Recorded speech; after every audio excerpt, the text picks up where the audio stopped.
L'Apocalypse de Jésus transmise à Jean le prophète. Dans la première vidéo, nous avons vu comment Jean a élaboré cette prophétie apocalyptique sous la forme d'une circulaire adressée aux 7 églises d'Asie mineure pour reprendre les chrétiens atteints d'apathie et réconforter ceux qui souffraient de persécutions sous l'Empire romain. Nous avons aussi découvert le symbole principal de Jean pour représenter Jésus, l'agneau immolé, qui a conquis ses ennemis en mourant pour eux. Il est le seul capable d'ouvrir le rouleau contenant le plan de Dieu pour emmener son royaume sur terre comme au ciel. L'ouverture du rouleau a déclenché de sévères jugements et avertissements, semblables aux plaies d'Égypte. Et tout comme Pharaon, les nations ne se sont pas repenties. Jean a ensuite présenté l'armée multiethnique de l'agneau. Et le rouleau désormais ouvert a révélé leur étrange mission, qui consiste à suivre l'agneau en témoignant de la justice et de la miséricorde de Dieu auprès des nations soumises à la bête, même si ça doit leur coûter la vie. Et ils finiront par conquérir la bête en donnant leur vie exactement comme l'agneau, ce qui touchera les nations au point de se repentir. Dans le reste du livre, Jean va mieux détailler la nature de cette bête ainsi que sa guerre contre le peuple de Dieu, tout en concluant avec le dénouement de l'histoire. Après les 7 trompettes, Jean met un terme à la cadence des 7 avec une série de visions qu'il appelle signes. Le mot veut littéralement dire symbole, et ces chapitres en sont remplis. Ces visions développent le message du rouleau ouvert, de manière bien plus approfondie. La première lève le voile sur la bataille spirituelle cosmique à l'origine de la souffrance des 7 églises sous persécution romaine. C'est une manifestation du très ancien conflit qui a débuté dans Genèse au chapitre 3. Le serpent, qui est en réalité la source de tous les maux, est représenté ici comme un dragon. Il attaque une femme et sa descendance, qui représentent le Messie et son peuple. Ensuite, par sa mort et sa résurrection, le Messie triomphe du dragon qui se retrouve projeté sur la terre. Et c'est là que le dragon incite haine et persécution à l'encontre du peuple du Messie. Mais ces derniers finiront par conquérir le dragon en résistant à son influence, même s'ils doivent y laisser la vie. J'en tente de montrer aux églises que ni Rome, ni aucune autre nation ou aucun autre humain ne sont le véritable ennemi. Des forces spirituelles occultes sont à l'œuvre, et les disciples de Jésus ne démontreront la victoire de leur maître qu'en restant fidèles et en aimant leurs ennemis, comme l'a fait l'agneau immolé. La vision suivante de Jean raconte l'histoire du même conflit, mais cette fois à travers le symbolisme terrestre des visions d'animaux faites par Daniel. Jean voit 2 bêtes qui tirent leur puissance du dragon. L'une d'elles représente la puissance militaire nationale qui conquiert par la violence. L'autre bête symbolise le système économique dont la propagande présente cette puissance comme étant d'origine divine. Et ces bêtes exigent des nations une totale allégeance, symbolisée par la pose de la marque de la bête et son nombre 666 sur le front ou sur la main. Alors, ceci est l'illustration même de la perdition dont vous ne découvrirez pas le sens dans la presse. Jean fait clairement référence aux pratiques hébraïques de l'Ancien Testament. Tout d'abord, cette marque est l'anti-schéma. L'inscription sur le front est au même titre que celle sur la main, une référence claire au schéma, une très ancienne prière juive d'allégeance à Dieu et figurant dans le livre de Deutéronome. Cette prière était également écrite sur le front et la main pour marquer chez une personne la consécration de toutes ses pensées et actions au seul vrai Dieu. Et maintenant, voilà que les nations rebelles exigent leur propre allégeance en obligeant chacun à décider qui il voudra suivre. Il y a aussi le nombre de la bête qui fascine les lecteurs depuis des millénaires. Mais ce n'est pas un mystère pour Jean. Il parlait l'hébreu et le grec. Et les lettres hébraïques pouvaient aussi se traduire par des chiffres. Si vous appelez le mot grec Néron, César et le mot bête en hébreu, chacun équivaut à 666. Au fait, Jean ne veut pas dire que Néron était la seule manifestation de cette vision. Néron n'est qu'un exemple récent du très ancien schéma élaboré par Daniel. Schéma selon lequel les nations deviennent des bêtes quand elles érigent leur puissance et leur sécurité économique en un faux dieu et exigent ensuite une totale allégeance. Donc, du temps de Daniel, Babylone était la bête, mais elle a été suivie par la Perse, suivie par la Grèce et maintenant Rome du temps de Jean. Il en va de même pour toutes les nations suivantes qui agissent de la même manière. À l'opposé des nations soumises à la bête et au dragon, se tient un autre roi, l'agneau immolé. Il est avec son armée dont les membres ont donné leur vie pour le suivre. Depuis la Nouvelle Jérusalem, leur chant de victoire résonne dans les nations avec ce que Jean appelle l'évangile éternel. Et ils appellent chacun à se repentir, à adorer Dieu et à quitter Babylone qui s'effondrera car ses jours sont comptés. Jean a alors une vision du jugement dernier.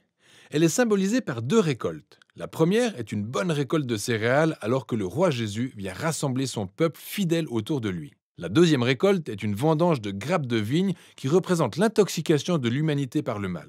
Elles sont emmenées au pressoir à vin pour être foulées aux pieds.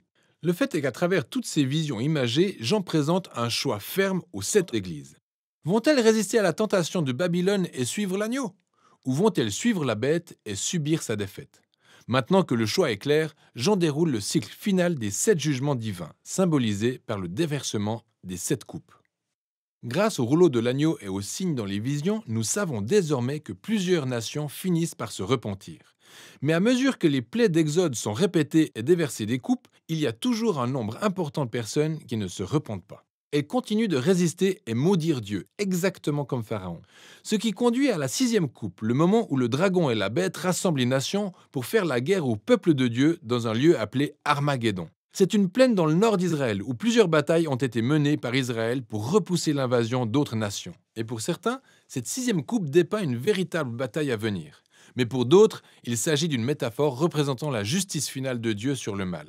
Quel que soit le cas de figure, Jean s'est clairement basé sur des images du livre d'Ézéchiel concernant la bataille entre Dieu et Gog. Gog était pour Ézéchiel le symbole du rassemblement des nations rebelles devant faire face à la justice de Dieu. Et c'est ce qui s'annonce avec la 7e coupe. C'est la 4e et dernière description du jour du Seigneur, l'étape où le mal est une fois pour toutes détruit parmi les nations.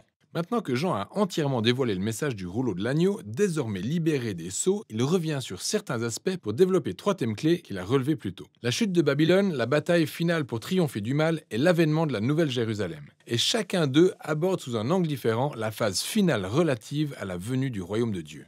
Alors commençons par la chute de Babylone. Un ange montre à Jean une femme magnifique vêtue comme une reine, mais elle est ivre du sang des martyrs et de celui de tous les innocents.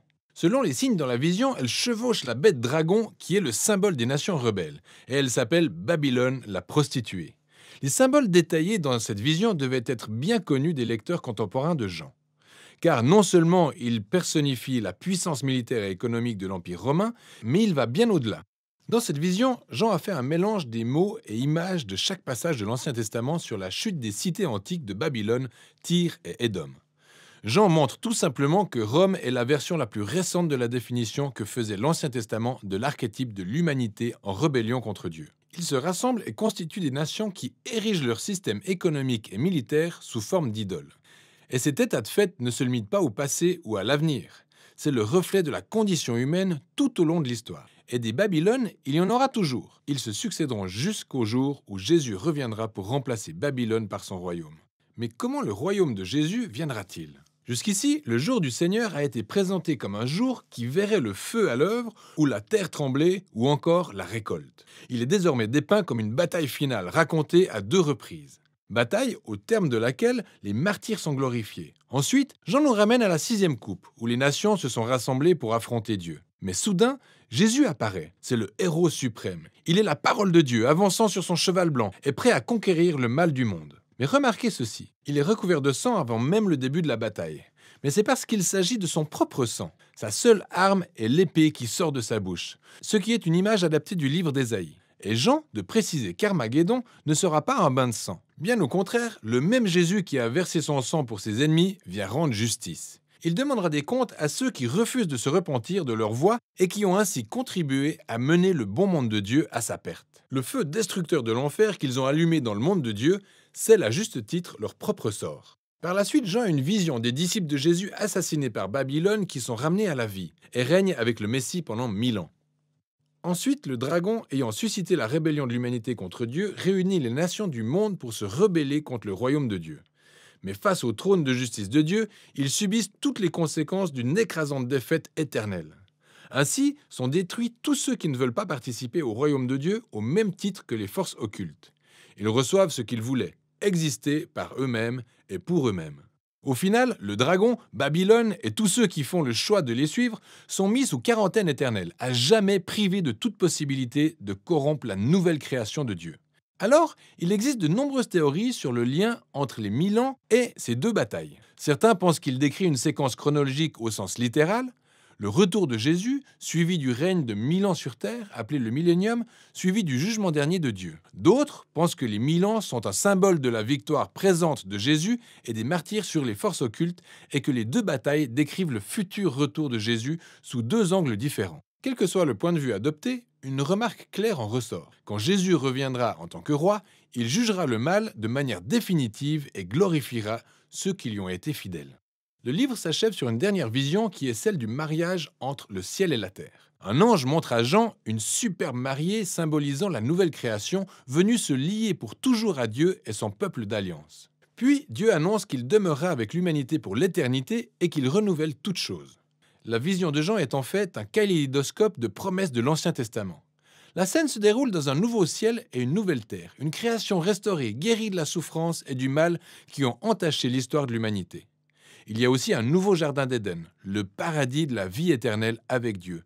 Mais ce n'est pas un simple retour au stade du premier jardin, mais bien un pas en avant dans la Nouvelle Jérusalem, une vaste cité où les cultures humaines travaillent ensemble avec leur diversité, dans la paix et l'harmonie, aux côtés de Dieu. Dans un revirement des plus surprenants, il n'existe aucun temple dans la nouvelle création. C'est tout simplement parce que la présence de Dieu et de l'agneau autrefois limitée au temple imprègne désormais la moindre parcelle d'atmosphère de ce nouveau monde. Il y a maintenant une humanité nouvelle accomplissant la mission qui lui a été confiée à la toute première page de la Bible, celle de régner en tant qu'image de Dieu. S'associer à Dieu pour emmener cette création vers de tout nouveaux horizons parmi les plus insoupçonnés.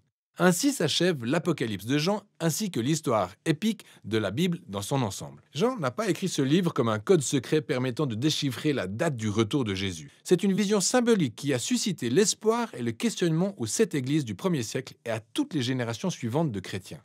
Elle révèle le schéma de l'histoire et la promesse de Dieu, car chaque royaume humain finit toujours par devenir Babylone et doit être combattu par la puissance de l'agneau immolé. Mais la promesse est que Jésus, qui a aimé ce monde et est mort pour lui, ne laissera pas Babylone le détruire sans rien dire. Il reviendra un jour pour extraire le mal de son bon monde et renouveler toutes choses. Et c'est une promesse qui devrait encourager chaque génération du peuple de Dieu à la fidélité, jusqu'à ce que le roi revienne. Voilà ce dont il est question dans le livre de l'Apocalypse.